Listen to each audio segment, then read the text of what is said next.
estoy aburridísimo de discutir siempre las mismas pavadas. Yo no puedo creer que una funcionaria diga que no entiende y que no hay motivos para que las propiedades se vendan en dólares. Bueno, que empiece a vender en pesos y encima que no ajuste el valor de su propiedad en pesos. Sabe que va a vender rápido la funcionaria. Pero es que es una cargada, es una tomada de pelo.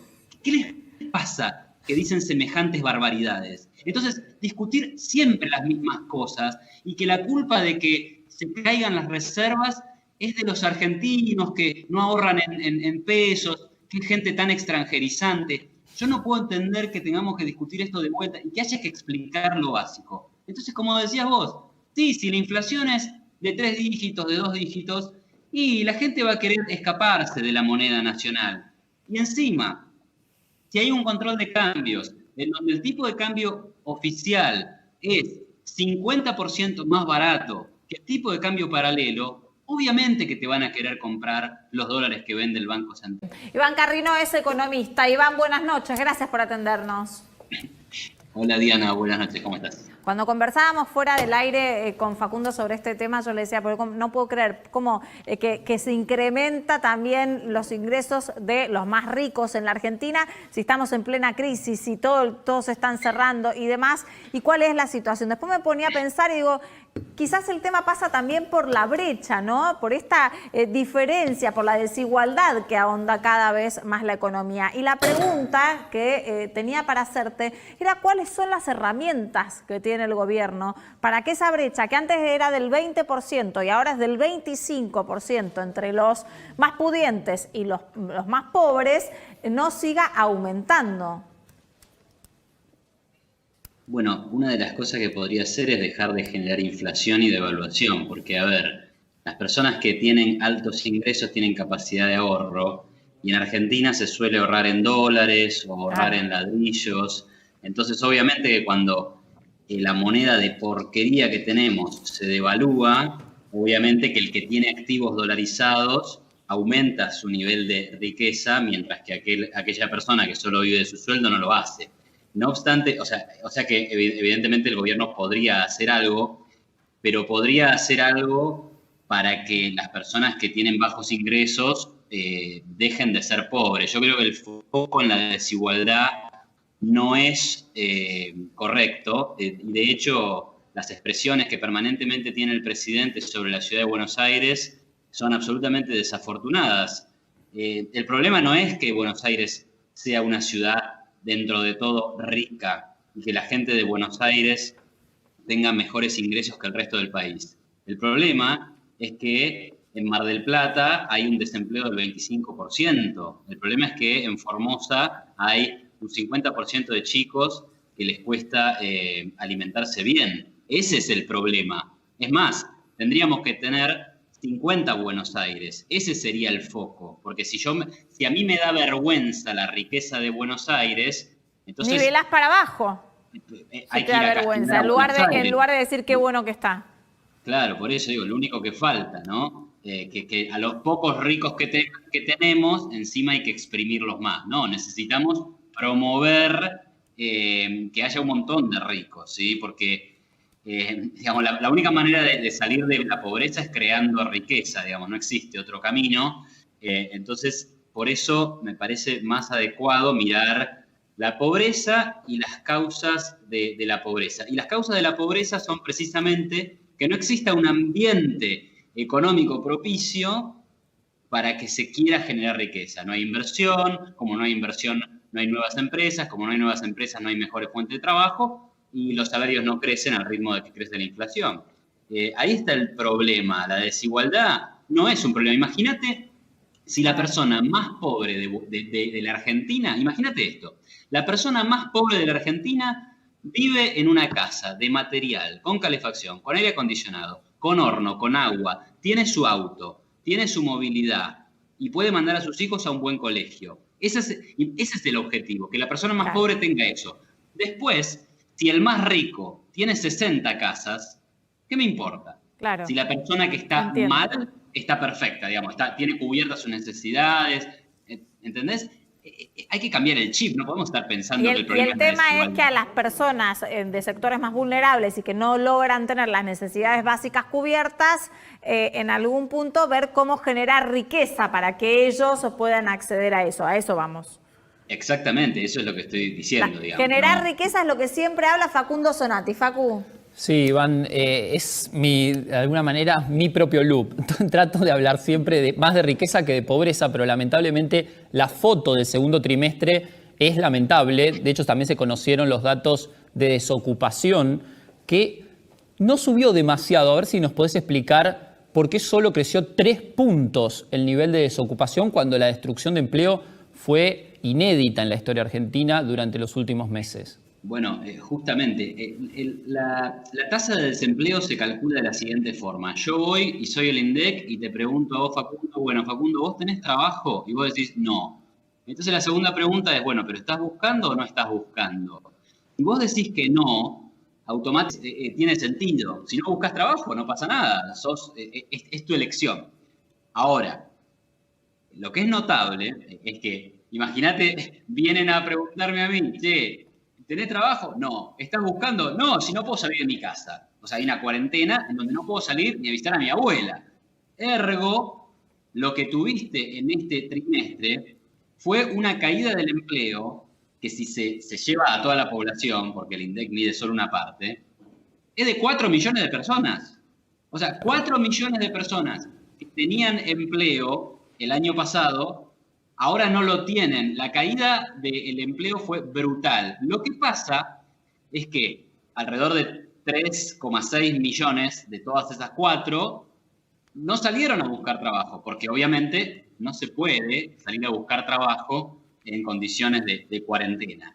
Y de hecho ahí, mira, hablando de desigualdad, esto aumentó la desigualdad, pero porque empeoró la situación de los pobres, no porque haya mejorado la de los ricos. En donde más pegó el desempleo o la caída de empleo es en el sector informal de la economía. ¿Por qué? Porque destruiste una cantidad formidable de empresas que nunca estuvieron registradas, era empleo informal, cerraron los trabajadores a la calle y ahí tenés la situación actual, ¿no? Entonces, obviamente, y otra cuestión, ya que quieren hablar de desigualdad, no ustedes, pero el gobierno que plantea estas cosas, al insistir con esto de que no tiene que haber clases presenciales, a los que más se perjudica es aquel que tiene que compartir la computadora, que no tiene conexión a internet. ¿Quiénes son esos? ¿Los más ricos o los más pobres? O sea, el gobierno está generando desigualdad porque está empeorando la situación de los más pobres, con mayor desempleo, con peores condiciones para acceder a la educación. O sea, es gravísimo lo que está sucediendo. Iván, nosotros siempre discutimos sobre lo mismo, ¿no? Entiendo a lo que vas y entiendo que somos un Estado pobre que no se puede dar lujos de una cuarentena tan estricta, pero también la situación sanitaria era como para tratar de equilibrar la situación. Veremos ahora cómo se van comportando si finalmente, por lo menos en el área metropolitana, sigue la tendencia a la baja y qué es lo que sucede en las provincias como Córdoba y Santa Fe, que también son muy productivas, que tienen un aumento de casos enorme. Es muy difícil el equilibrio entre la economía y lo sanitario. Lo estamos viendo en todo el mundo. La desocupación, ayer dimos también las cifras de lo que dio la OIT y en todo el mundo en realidad está teniendo desocupación extrema.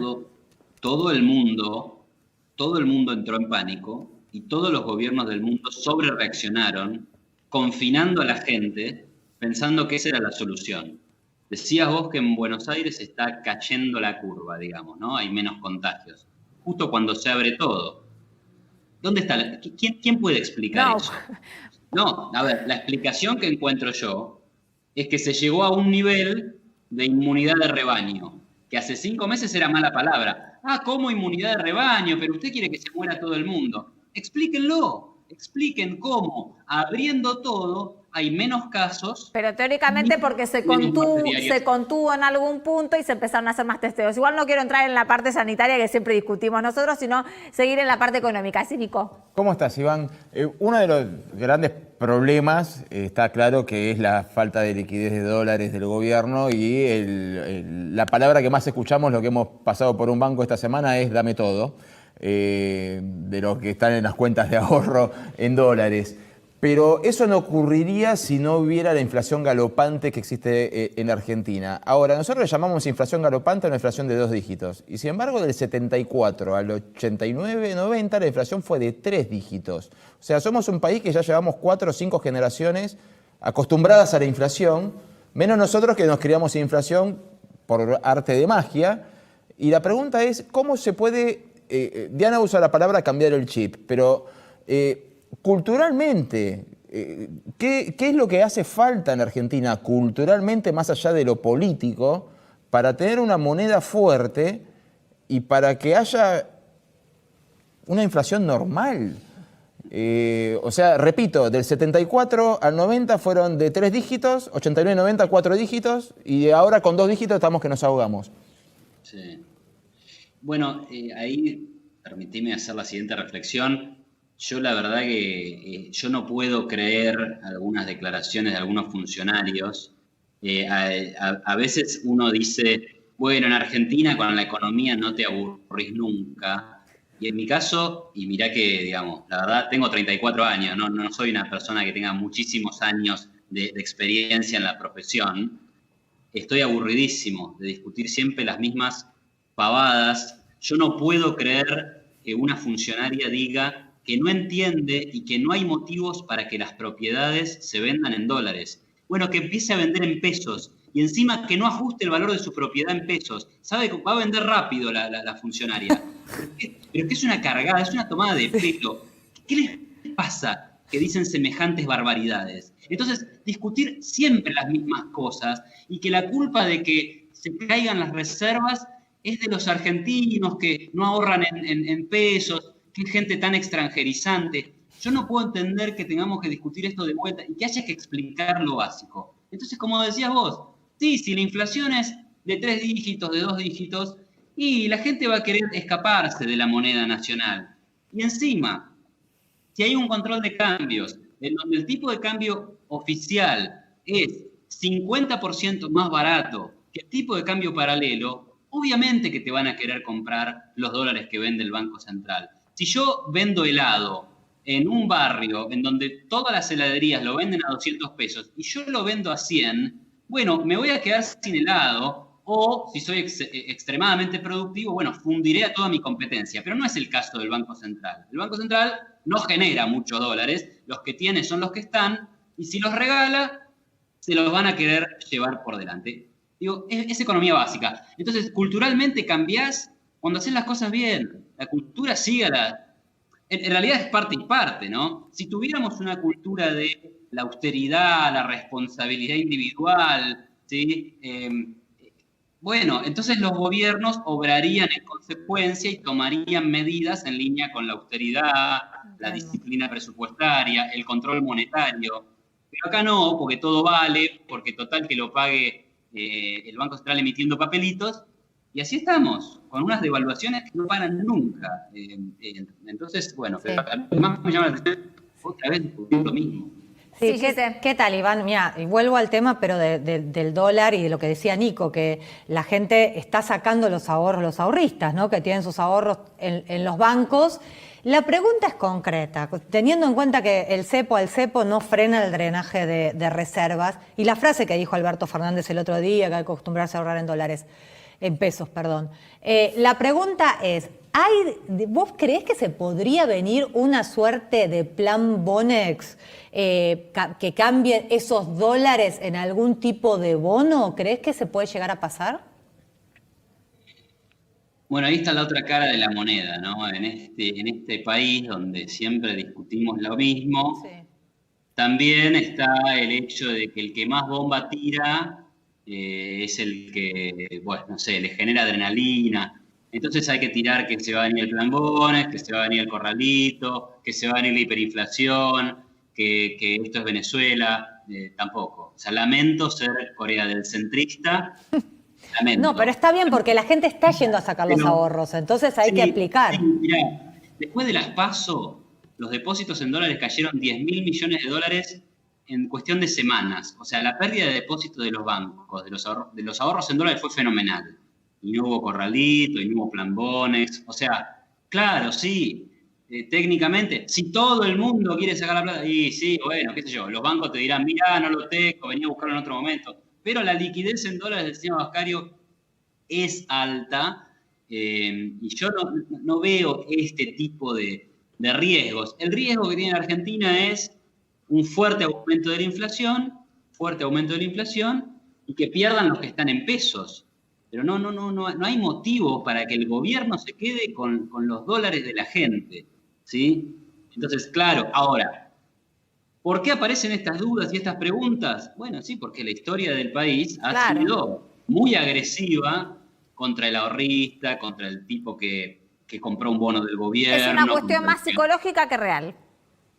Bueno, sí, es cuestión de historia y de temores que tienen parte de justificación, pero parte de una exageración permanente, ¿no? Que vivimos permanentemente, donde todo tiene que ser una hipérbole. Bueno, no es para tanto.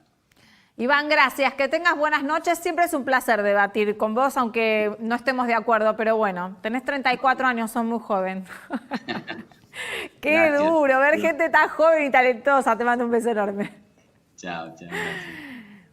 Vamos a un corte y enseguida regresamos.